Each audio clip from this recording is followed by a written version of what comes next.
So today class, the most important topic is principal stresses and strains. I will write here.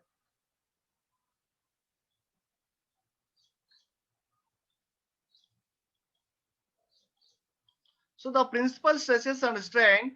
But suppose already you people learned what is the definition of stress and also strain and types of the structures. So all things are we discussed or you people learned in the strength of materials one. And also these stresses are acting in one plane, and also these are right angle to the whatever the load acting on the line of action of the force. But we are doing in this one through the normal or tangential plane. Anyway, I will write each and everything clearly. So the first one, for suppose if there is no shear stress in any plane, or in a plane, that type of a plane we call it as a principal plane. My dear students, please understand here. If there is no shear stress in a plane, we call it as a principal plane. So hence the principal planes are the planes of zero shear stress. Zero shear stress. Okay. So that's why these planes carry only normal stresses, not tangential stresses. That's why the normal stresses, the definition of principal stress is the normal stresses acting on a principal plane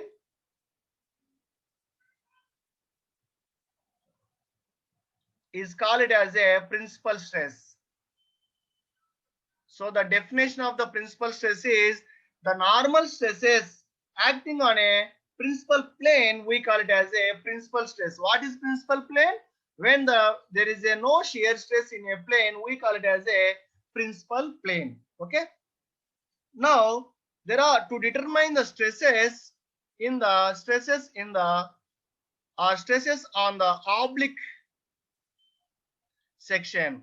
For suppose if there is any oblique section, when you want to determine the stresses on the oblique sections, we have two types of the methods are available. The first method is analytical method, and second one is a graphical method. So we have two types of the methods are there to determine the stresses on the oblique section. The first one is the analytical method, and also the second one is the graphical method. The graphical method, there is a one more concept, that is the Mohr circle is there. We will calculate the graphical method by using the Mohr circle method. But coming to the analytical method, we will consider in this analytical method total two conditions again in the analytical method. So by using this analytical method to determine the stresses in the oblique section, whatever we are discussing here, the first one is a member subjected to direct stress in one plane. A member is subjected to direct stress in one plane. And second condition is a member is subjected to like direct stress in two mutually perpendicular direction. Wait for a while. Two mutually perpendicular directions. So my dear students, please understand clearly. We have for a methods for determining the stresses on the oblique section. We have two methods are there. The first one is the analytical method and second one is the graphical method. And for this graphical method, we use separately. There is a method is a Mohr circle method is there. By using the Mohr circle, we will determine the stresses in the oblique section. But the first one, coming to the first one, analytical method, again we will two cases we will consider to determine the stresses in oblique section by using the analytical method. The first one is a member subjected to the direct stress in one plane, and also the member is subjected to the direct stress in two mutually perpendicular directions. So my dear students, we have to take these two cases here, whatever I wrote here. First condition we will take and we will derive from this, and we have to determine the normal stresses and also tangential stresses. Based on that, we have to the derivation is there. From that, we have to calculate the problems. And same like that, there is a one more condition is a member subjected to the direct stress in two mutually perpendicular direction. So even for this also derivation is there and we have to solve the problems. This is the two conditions are there. Next, moving ahead, the next one, the first method we will consider a member is, first of all in this class, please listen all of you carefully. We will discuss doubt session at the end. A member subjected to a direct stress in one plane. This is the first case. By using this, we have to derive the equations to get the normal stress and tangential stresses. Okay. So everyone knows. Now I will take a rectangular cross section here. Please look into this one. If I consider a rectangular cross section, there is a force acting on this one like this, a pull, and I will consider the section EF and one more section here FG. There is an angle theta. Okay. So if you observe this one, what it is saying, this diagram is showing that there is a uniform cross-sectional area, that is A, and also unit thickness. So here the thickness is unit thickness and also area for this one is a uniform cross-sectional area. Okay. The load is P is the axial force acting on the member. The axial force acting on the member. And also area is, A is the area of the cross section. You people know already there is a sigma, the stress along the x-axis. We know already formula, load by area. That's why this is the basic thing we know already from SM1 also. Now what I am taking here, I am considering a section EF in the rectangular plane perpendicular to the line of action of the force. So the line of action of the force, this is in the horizontal direction. Now I am to the perpendicular to this force, I am taking a section E and F.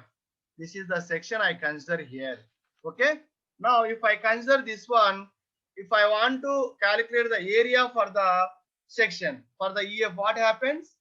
I will write here area of section is EF equal to EF, that is a section into unit thickness. So this one is nothing but area. Now the stress on the section, now we got area. Okay. For suppose the stress on the section EF, what happens? That is a sigma is nothing but force by area of EF. So force is we know P and area is capital A.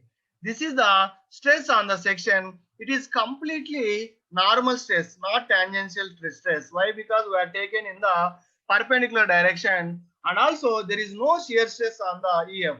So in the EF section, there is no shear stress. Now I consider one more section to in this direction, that is the FG. So if I consider this section, there is a theta is there. I will draw this one again for your better understanding. So what I taken, there is a rectangular section, then there is an axial pull like this.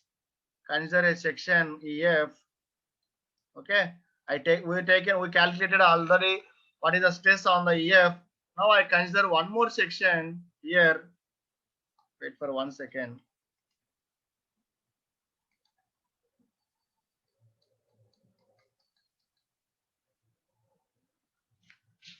Please wait for 1 second. I think.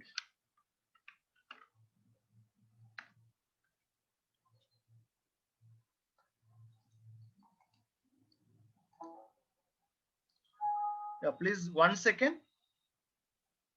The writing pad issue.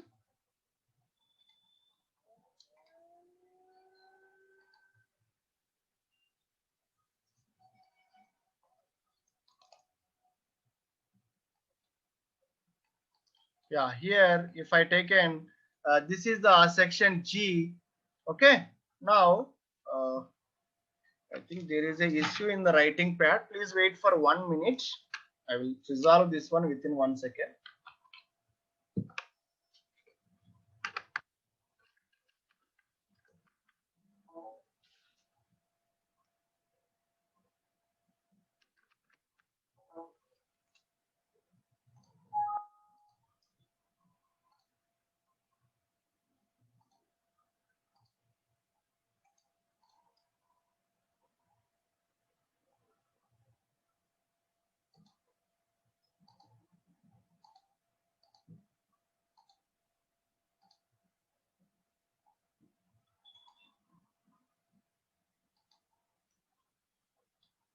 Yes.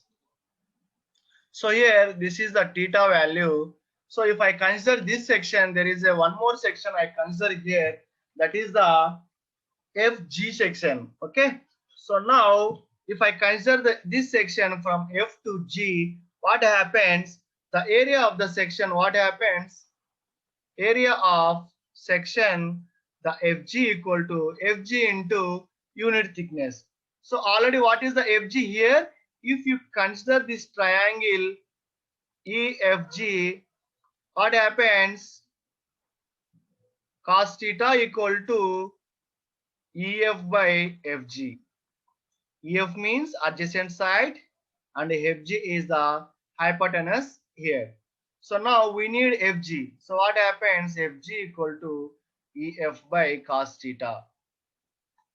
So my dear students, now we know FG. If you substitute into this one, we will get EF by cos theta into 1. EF is, we know already, EF is nothing but area. So finally we got A by cos theta. This is the area of section on area of section FG. Now the same thing, if you have to calculate the stress on the section, FG, what happens? Load by area. So load is P, area is we got A by cos theta. Then again P by A into cos theta. P by A we know already, that is the stress into cos theta. So if you consider here, we have calculated the stresses on the EF section and also FG section. So now if you take the one more thing, the normal stresses and tangential stresses, how it happens to this section. If I draw one same thing, look into this one. Okay, so what we taken a section is EF and one more section from here to here FG. Okay, so this is the tangential stress PT, and from here to here it is like this. We call it as a PN. That is the normal stress, normal force, and also tangential force. So these are the PN is nothing but, if you take this PN, it is the component of a force P normal to the section. This is the normal to the section we taken as a P cos theta. And PT is the component of force P. We know already, it is along the surface of the force section is the FG. It is in the along the surface, it is in the normal to the surface. So PT is nothing but P sin theta. Then what about sigma n and sigma t? So sigma n is nothing but normal stress, and also sigma t is the tangential stress. Okay, due to the section on FG. Okay, now coming to another one, now we have to calculate the normal stress and also tangential stress. This is the most important one. Sigma n by equal to what happens? Stress equal to load by area. But this load we have to take on the FG. Okay, that is a P is nothing but force normal to section FG and also area of section FG. Okay, so force is nothing but normal Pn by area of FG, A by cos theta. Pn we know already, P cos theta by A by cos theta. So then what happens? P by A into cos square theta. Then P by A is nothing but sigma cos square theta. This is sigma n. My dear students, so finally we got sigma n equal to sigma cos square theta. This is the normal stress formula. Same like that, we have to calculate the tangential stress. The tangential stress, what happens? Same thing, stress we know already, load by area. Okay, the load by area means P by A. This load is nothing but, that is the tangential force across the section FG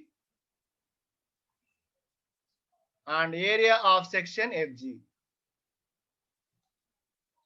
Okay, that is the PT by A sin theta, sorry, A cos theta area. So PT is nothing but P sin theta by A cos theta. then what happens? If you take in here, sorry, a by cos theta. So then what happens? P by a into sin theta into cos theta. Now I multiply and divide with a value 2. What happens? P by a is nothing but 2 sigma. So sigma by 2 into 2 sin theta cos theta. Then what happens? Sigma by 2 into sin 2 theta. 2 into sin theta cos theta is nothing but sin 2 theta. So this is the tangential stress. So now I will write clearly. So finally we calculated the most useful formulas. Normal stress, that is sigma n equal to sigma cos square theta, and tangential stress sigma t equal to sigma by 2 sin 2 theta. So these two values we calculated as per the for determining stresses by using the analytical method, a member subjected to the direct stress in one plane. My dear students, these two equations are very important thing. And one more important thing, if you observe these two equations, when if you need the maximum normal stress, for suppose if I need maximum normal stress, what happens? That is a sigma cos square theta. So maximum when it will happens, when theta equal to, or suppose theta equal to 0. So at the time what happens? This is a sigma into cos square 0. We will get sigma. We will get at maximum normal stress is value is sigma. Same like that. If you want to get the maximum value of shear stress, we will get around theta value when sine, this is a sine 2 theta, we know already. So when it is maximum, definitely we will get the maximum shear value will occur. For suppose even why we taken theta t equal to 0, I will tell you. For suppose when theta equal to 0 as cos 0 equal to 1, okay. Same like that we have to take here also. Sin 2 theta equal to 1. Then what happens? 2 theta equal to 90 degrees. So theta equal to what happens? 45 degrees. So when theta equal to 45 degrees, we will get the maximum value of shear stress. That is, you have to submit sigma by 2 into sin 2 theta. What happens? Sigma by 2 into sin 90 degrees. So sin 90 is nothing but sigma by 2. So my dear students, when if you need the, we calculated already normal stress. This is the most important thing, that is sigma cos square theta, and tangential stress is sigma by 2 into sin 2 theta. But if you need the maximum stresses along the direction of normal stress, normal force, and also here, what happens? We have to calculate the based on the angle whatever we are taking here. If you substitute in this formula, we get maximum and also maximum shear stress and maximum normal stress. So this is a completely theory regarding, even in the examination also sometimes they will ask you regarding this one.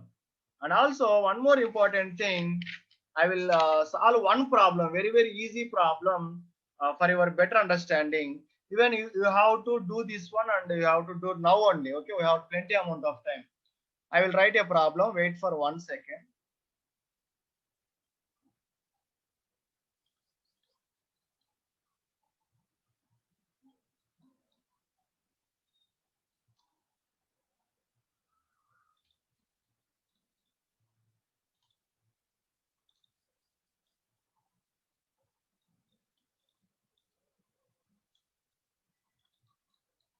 Please wait for 1 minute.